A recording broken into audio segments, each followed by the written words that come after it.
Teams are reportedly asking NASCAR for $16 to $18 million in league revenue per car, which is double the amount they are getting now. Brett, spot on, spot off. It's actually more than double. I think the lowest paid team gets $4 million with this new charter system, approximately $4 million. So here's my problem. The team's revenue share only exists of sharing the TV money. They don't get to share the money from parking. They don't get to share the money from concessions. They don't get to share the money from tickets. They don't get to share the money from all the other revenue streams that these racetracks and our lovely sport has. That's not fair. They should get a piece of the whole pie, not just a piece of one piece of the pie, in my mind. But when I look at this thing and I say Hendrick Motorsports and Rick Ware Racing, if we give Rick Ware Racing $16 million, what's he going to do with it? Is he going to put it in the bank? I'm going to say he's going to put it in the bank. Yeah. I'm going to say this out loud. I think there are multiple teams that raced in that race yesterday that should have their charter taken from them. Now, they should be compensated for it, something, not a lot, because they don't put a lot into it. If you're going to go out there and you're going to be over a second off at every racetrack we go to this year, you shouldn't be talking about sharing $16, $18 million of your piece of the pie, because you're not contributing to making the sport better. And if you're not going to contribute to making it faster, your team faster and competitive, if you're not competitive, you shouldn't be out there.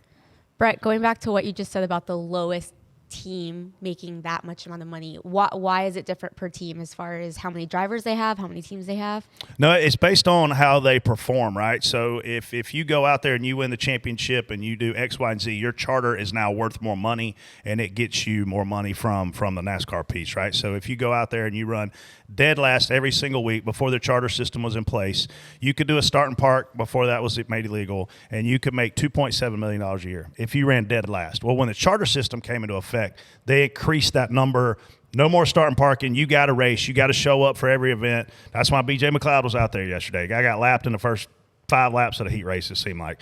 But they then upped the money, Casey, to where they got over $4 million as part of revenue share. So when these teams are talking about wanting more money, I'm all for it. But I am not for having teams out there that are not competitive getting the same amount of money that a Rick Hendrick or a 2311 or a Colleague Racing. I mean, Matt Colleague is spending a ton of money right now. He wants to be competitive. He wants to win races.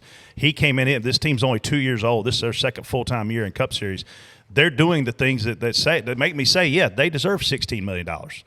Because it really ain't that much money when we talk about how many billions of dollars this sport is worth and brings in revenue. So I think it's important for people to realize this is still a sponsorship-based sport. If you don't have good sponsors, you don't have money unless you are a billionaire. And we've gotten rid of all the old school guys. Bill Davis Racing, he's gone. Robert Yates Racing, he's gone. Richard Petty, he's gone. This is now the billionaire club. Yeah. And we've got some people that are hanging on. I guarantee you, Tommy Baldwin wakes up every day kicking himself in the ass going, damn, I should not have sold my race team when I did. I should have hung on to it, because they're talking about things like this happening. And if you're competitive, I'm all for you getting money. But if you suck, I'm not. Yeah. The biggest thing that with this, the revenue sharing for me is this sport right now is based on money over talent. Like, it's as simple as that. Like, the money means more than the talent. If you have money, you can get in a car. We see this week with some of the announcements of that Joe Gibbs. We used to call the Joe Gibbs third car an all-star car, and it's not really an all-star car this year. And I don't want to bash anybody, but we saw this. Joe Graff is going to run 5 races.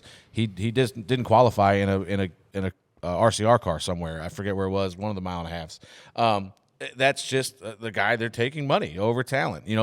That Trevor Bayne did an unbelievable job in that car last year. Should have won some races. Where's he at? Why? You're hearing that Joe Graff's driving it. Connor Mosack, I think, is going to drive it 4 or 5 times. Like, where's Trevor Bayne? Where's the guys that were competitive in that car last year?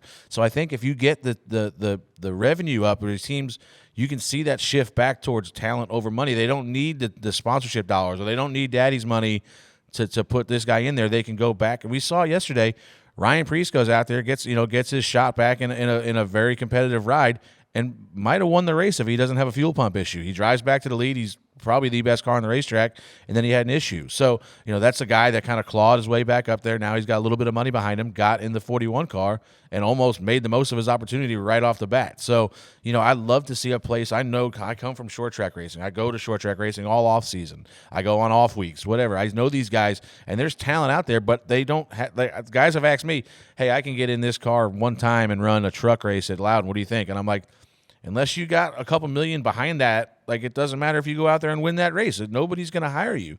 So it's just unfortunate that's where we're at now. Where I think if the teams get this money, and like Brett said, a lot of it, they get the money, they're just going to spend it on themselves, which is good. You want the sport to be better.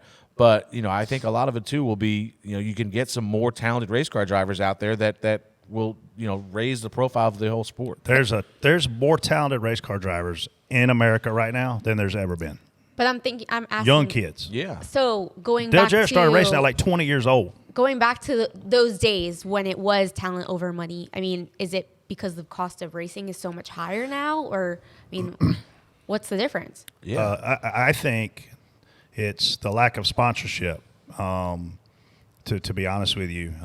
When the sponsorship was there, the teams had the money to go hire the guy they wanted. And then when the recession hit us in 2008, some teams never recovered from that. And you have Roger Penske, their cars are sold out. If you wanted to sponsor one of Roger Penske's cars right now, you wouldn't be able to because he has all of the sponsorship in place. Rick Hendrick, similar scenario. If you want to go sponsor Kyle Larson, guess what? You're not.